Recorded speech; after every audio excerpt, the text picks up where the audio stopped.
Saya Sofa. Selamat pagi, Shalom. Selamat pagi, Shalom. Selamat pagi, Shalom. Selamat pagi, Shalom.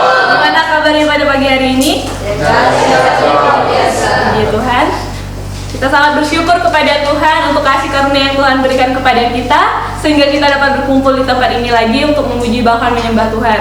Saya juga sangat berterima kasih kepada Ibu Asrama yang telah mempercayakan saya untuk menyampaikan kebenaran daripada firman Tuhan. Langsung saja kita buka Alkitab kita di dalam kitab Efesus pasal 4 ayat yang ke-17 sampai yang ke-32. Kita buka Alkitab kita di dalam Efesus pasal yang keempat ayat yang ke-17 sampai yang ke-32. Sudah mendapatkan semuanya? Amin. Kita akan membacanya secara bergiliran. Yang pertama, yang ayat ke-17 nanti itu akan dibacakan oleh perempuan, dan 18 akan dibacakan oleh pria, dan nanti yang ayat ke-32 kita akan bacanya secara bersama-sama. Tapi sebelum itu saya akan membacakan judul perikop yang telah diberikan Lembaga Indonesia, yaitu Manusia Baru. Sama-sama yang perempuan, 1, 2, 3. Sebab itu katakan dan kutegaskan ini kepadamu di dalam Tuhan, jangan hidup lagi sama seperti orang-orang yang tidak mengenal Allah dengan pikirannya yang sia-sia. Dan pengertiannya Allah jauh dari hidup seperti orang yang Allah, karena kebodohan yang ada di dalam mereka dan karena ketinggian hati mereka. Perasaan mereka telah tumpul sehingga mereka menyerahkan diri kepada hawa nafsu dan mengerjakan dengan salah segala macam pencemaran. Tetapi kamu bukan demikian, kamu telah belajar mengenal Kristus. Karena kamu telah mendengar tentang Dia dan menerima pengajaran di dalam Dia menurut kebenaran yang nyata dalam Yesus. Yaitu bahwa kamu dengan kepada yang dahulu harus meninggalkan manusia lama yang menemui kebiasaannya harus menjadi Supaya kamu dibaharui di dalam roh dan pikiranmu, dan mengenakan manusia baru yang telah diciptakan menurut kehendak Allah dalam kebenaran dan kekudusan yang sesungguhnya. karena itu buanglah dosa dan berkatalah benar seorang kepada yang lain, karena kita adalah sesama anggota. Apabila kamu menjadi marah, janganlah kamu berbuat dosa, janganlah matahari terbenam sebelum menghadap amarahmu. Dan janganlah beri kesempatan kepada iblis. Orang yang mencuri janganlah yang mencuri lagi, tetapi mereka yang bekerja keras dan melakukan pekerjaan yang baik dengan matanya sendiri, supaya ia dapat membagikan sesuatu kepada orang yang berkekurangan. Janganlah ada perkataan kotor keluar dari mulutmu, tetapi pakailah perkataan yang baik untuk membangun menanam supaya mereka yang mendengarnya beroleh kasih karunia. Dan janganlah kamu meninggalkan roh kudus Allah yang dalam memantarkan kamu menjelang hari penyelamatan. Segala kepahitan, kegeraman, kemarahan, pertikaian, dan fitnah hendaklah dibuang dari antara kamu, dan dibina segala kejahatan. Sama-sama. Tetapi hendaklah kamu harus saudara dari lain, penuh kasih mesra dan saling mengampuni, sebagaimana Allah dan Kristus bersama berkenan. Amin. Jadi dari pembacaan kita, saya akan memberi tema kepada kita, yaitu hidup di dalam Kristus. Jadi tema renungan kita pada pagi hari ini yaitu hidup di dalam Kristus. Mengapa saya mengambil tema ini? Karena dapat kita lihat beberapa orang Kristen yang percaya kepada Tuhan, tetapi kehidupannya dia tidak melakukan apa yang kehendak Tuhan, apa yang dikehendakkan Tuhan di dalam kehidupannya. Banyak yang mengaku Kristen tetapi mereka tidak begitu mengenal Tuhan di dalam kehidupannya. Teman-teman, saya percaya kita yang ada di sini dibentuk untuk mengenal Yesus.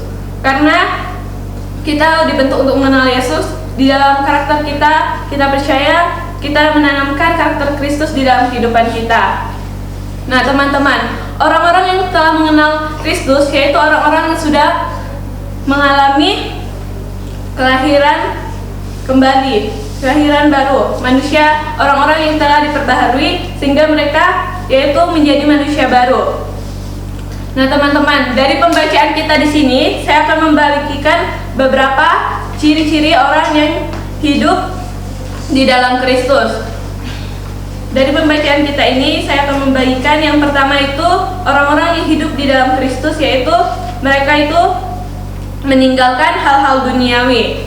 Ketika orang yang sudah hidup di dalam Kristus, mereka akan meninggalkan hal-hal duniawi. Hal-hal duniawi apa saja itu? Yaitu kita dapat lihat di sini ada beberapa hal duniawi yang ada di sini, yaitu salah satunya hawa nafsu. Hawa nafsu merupakan salah satu adalah hal-hal duniawi yang ada di dalam kehidupan kita. Teman-teman, hal-hal duniawi ini ketika kita belum menjadi manusia baru, hal duniawi ini sangat nyaman untuk kita lakukan. Hal-hal duniawi ini seperti adanya pesta pora dan lain sebagainya.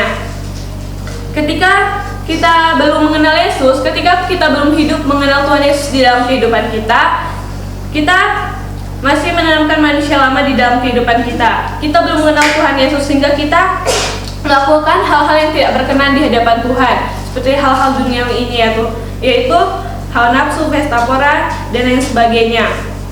Bahkan contoh kecilnya di sini juga ada.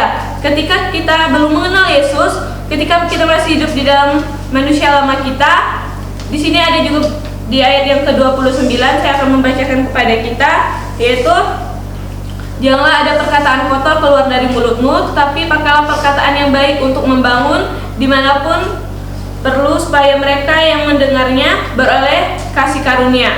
Ketika kita belum hidup mengenal Kristus di dalam kehidupan kita, ada banyak hal-hal yang perkataan-perkataan kotor yang keluar dari mulut kita. Sebelum kita mengenal Tuhan Yesus dan sebelum kita kesini, mungkin di antara kita mungkin ada pengalaman yang ketika dia belum mengenal Yesus, dia mengeluarkan perkataan kotor di dalam mulutnya, seperti kata-kata yang tidak membangun, kata-kata untuk mencaci maki orang ataupun lain sebagainya. Bahkan perkataan yang keluar dari mulutnya itu perkataan seperti kata-kata ke hewan-hewan atau lain sebagainya. Saya percaya ketika kita ada di sini, kita sudah diperbaharui, bahkan kita tidak mengeluarkan kata-kata kotor di dalam kehidupan kita.